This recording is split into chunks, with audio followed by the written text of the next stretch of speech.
Hey, I'm Lunaric, a Korean ASMRist and a horror storyteller. I have recently got so many questions asking me how I learned English or how I improved my English. It's such an honor for me because English is my first language. And I think some people might assume that I picked up English so easily and naturally, since I lived in an English-speaking country for 2 or 3 years. But unfortunately, that wasn't the case for me. And not gonna lie, I couldn't speak a word of it before I turned 17. And since I was able to communicate with native speakers, I've gone through a few terrible moments that discouraged me a lot and made me want to give up on everything. Of course, there was also good memories that I really appreciate as someone who's learning the language and culture. But when I had a hard time as a foreigner, I thought, I wish I hadn't done this. You know, there's this time where you might have been pushed away by other people when you try to get involved in their world. So I think it would be great if I shared the struggles I experienced as a language learner and how I mentally overcame them.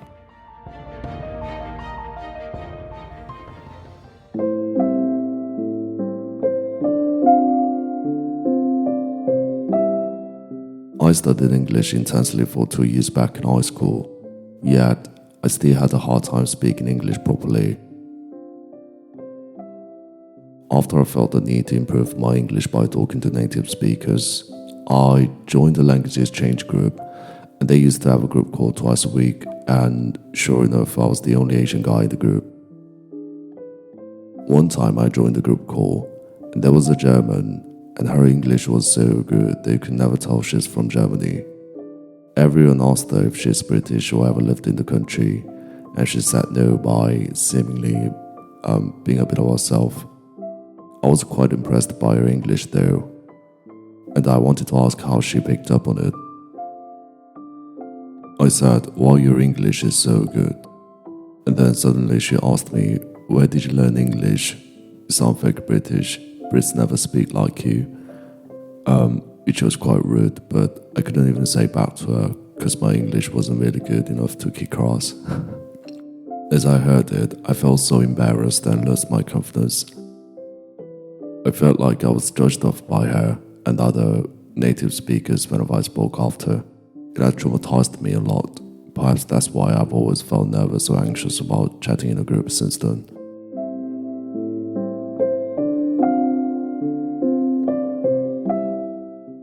The other story goes back to my university abroad. The town in which I lived wasn't very diverse, and they didn't have many Koreans or Asians on campus except Chinese and Indians. One day I did a group project with 3 or 4 other classmates. I printed out a draft of charts, and the few words were written in Korean because I got them from a Korean website.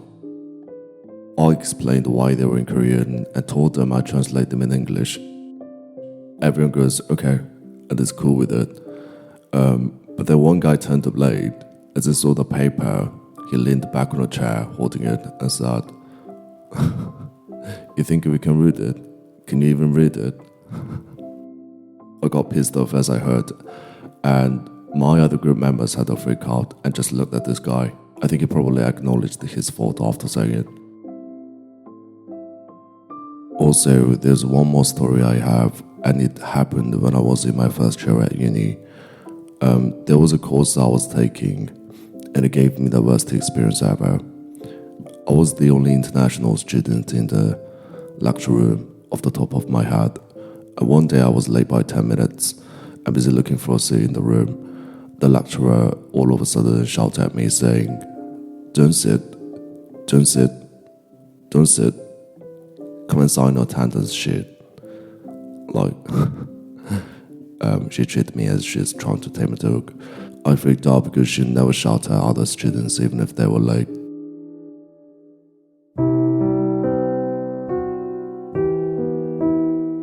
When I look back on all those crap situations that happened to me, they were quite excruciating as nightmares.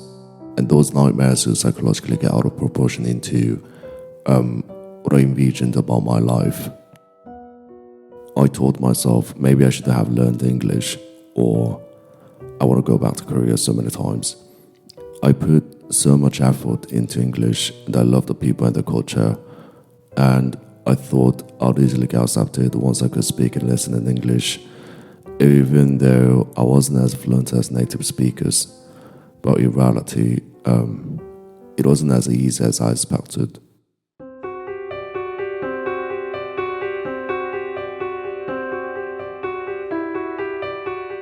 But at the same time, I tried to take them as growing pains and motivate myself with them. When my English was worse than it is now, there was always the people who supported and encouraged me to overcome those rough patches and keep soldiering on.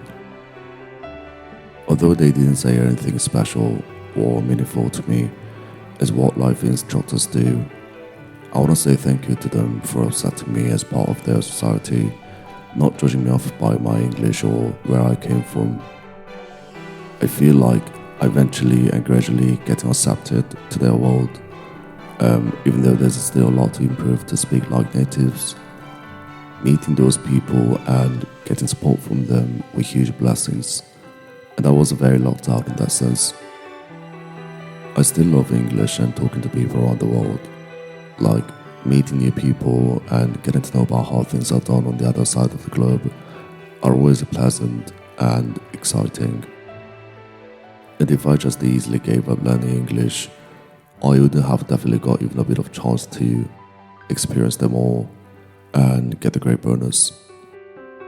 Also, after going through so much crap, I can relate to the foreigners living over here and feel camaraderie with them. Now I get to see how much effort they have made, as I have done, and what Korea means to them.